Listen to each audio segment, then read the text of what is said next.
MPEs, it's the one course a master's student can take that's undergraduate.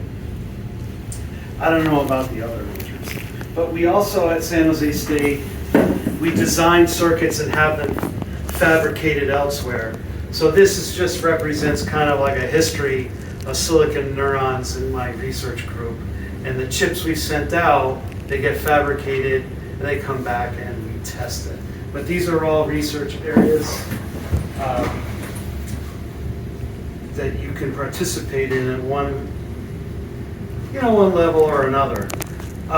For industrial technology, there's a poster outside from one of the professors who uses AI to study alignment marks. You might not know what alignment marks are, but you're trying to get one shape inside another.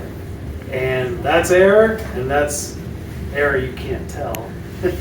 Right? And so he's using AI to automate those measures. I'll show it to you later so you can see those measurements.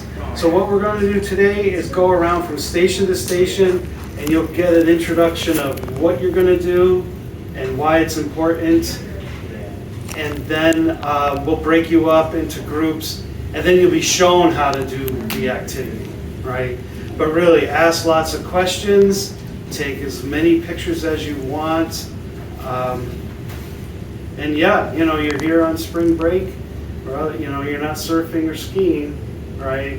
You're trying to learn, so thanks for coming.